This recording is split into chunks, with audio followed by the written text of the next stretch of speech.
ओम नमः शिवाय। मित्रों, मैं आचार्य तेजपाल अपने परम उच्चकार साधन यूट्यूब चैनल में आप सभी मित्रों का हार्दिक स्वागत करता हूं। मित्रों, आज की चर्चा का विषय है कि पाप का बाप कौन है। इसी के बारे में हम आपको इस वीडियो में बताऊंगा। इससे पहले मेरा ये छोटा सा निवेदन है कि आप वीडियो को लाइक करें और चैनल को सब्सक्राइब करके उसे ऑल पर सेट कर लें और बेल बटन दबा करके उसे ऑल पर सेट कर लें ताकि आने वाली हर वीडियो की नोटिफिकेशन सबसे पहले आपको प्राप्त हो जाए। तो मित्रों, पाप का बाप कौन है? ये बड़ा ही रहस्यमय एवं मनुष्य जीवन के लिए महत्वपूर्ण विषय है। यदि आपने इस वीडियो को सुनकर अपने जीवन में ढाल लिया तो मैं दावा करता हूं कि आपके जीवन में ऐसा चमत्कार होगा जिसकी आपने कल्पना तक नहीं की होगी। आप अपने सारे जीवन में पाप कर्म कर ही नहीं सकते और क्योंकि फिर आपको पाप का बाप मालूम हो जाएगा और आप उस पर कंट्रोल कर लोगे। उदाहरण के तौर पर हम आपको पाप के बारे में एक उदाहरण जो स्कंद पुराण के आधार पर बताऊंगा। आप हमारे साथ वीडियो में बने रहिए। मित्रों, एक ब्राह्मण काशी में पढ़ के जब अपने घर आते हैं तो पिता खुशी से झूम उठता है कि हमारा बेटा यानी काशी में पढ़ करके आया है। तो पिता ने पूछा कि बेटा, तुम विद्या पढ़ाए? कि हाँ पिताजी, मैं पढ़ाया। तो फिर बताइए कि पाप का बाप कौन है? तो उन ब्राह्मण देवता ने कहा कि पिताजी, इसके बारे में तो मैंने पढ़ा ही नहीं।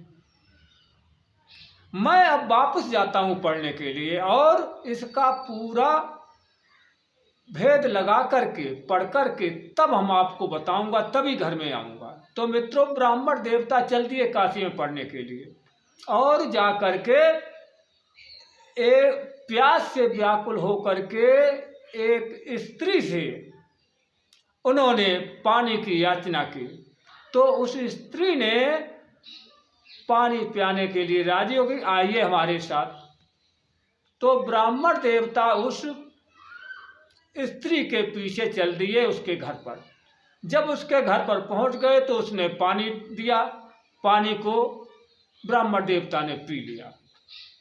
फिर उस स्त्री ने कहा कि ब्राह्मण देवता, मैं एक वेश्या हूं और बदले में आप ये 20 मोहरें ले लीजिए और मेरे हाथों का बना हुआ खाना खा लीजिए। ब्राह्मण देवता ने 20 मोहरों को देख करके राजी हो गई और खाना, वेश्या ने खाना उधर बना दिया।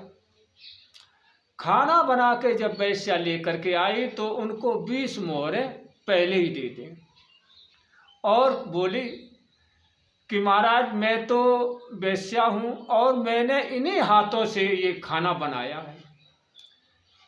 यदि मेरी इच्छा है कि मैं अपने हाथों से ग्रास तोड़ करके और आपके मुख में दे दूं।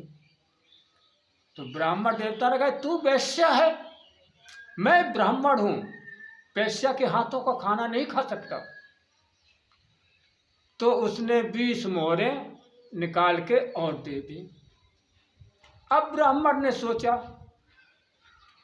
कि ये तो 20 मोहरें तो बहुत हो गई, तो उन्होंने इधर उधर देखो यहाँ कोई है नहीं, चलो खा लो खाना। खाना खाने के लिए राजी हो गए। तब उस वेश्या ने गिलास तोड़ करके पंडित जी के मुंह में देने के लिए बढ़ाया और पंडित जी ने अपना मुख खोला। जैसे ही पंडित जी ने मुख खोला कि उस वेश्या ने तड़ाक से गाल में थप्पड़ जड़ दिया और बोली, हे ब्राह्मण देवता, ये आपके प्रश्न का जवाब है। ये पाप के बाप का, ये है पाप का बाप। तो मित्रों, कहने का उद्देश्य है कि अगर ब्राह्मण देवता लोग लालच में न आ जाते तो उस वेश्या के हाथ से गिलास खाने को राजी नहीं होते। तो लालच में, मोहरों के लालच में आकर के वेश्या के हाथों का खाना स्वीकार कर लिया। मित्रों, लोभ और लालच ही, यही एक पाप का बाप होता है। यदि आप इससे बच गए तो समझ लीजिए कि आपका कल्याण हो जाएगा। आप अपने लक्ष्य में सफल हो जाओगे। और जब तक आपको लोभ लालच रहेगा, किसी भी देवी देवता की पूजा क्यों ना करें, जब तक लोभ लालच होगा तब तक आपकी कोई पूजा सफल हो नहीं सकती है। तो आशा करता हूँ कि आप सभी लोग जो हैं, हमारे दर्शक बंधु हैं, वो लोभ और लालच में न पड़ करके अपने जीवन का लक्ष्य निर्धारण करके उसकी तरफ तत्पर रहें, उस पर आगे बढ़ते रहें। लोभ और लालच को छोड़ दीजिए। आशा करता हूँ कि दी गई जानकारी आपके जीवन के लिए उपयोगी साबित होगी और ये अच्छी भी लगी होगी। यदि ऐसा है तो हमारा वीडियो लाइक करें और कमेंट बॉक्स में जय माँ आदिशक्ति अवश्य लिखें। इसी के साथ अपनी वाणी को विराम देने से पहले आप लोगों को वीडियो में साथ रहने के लिए धन्यवाद देता हूँ।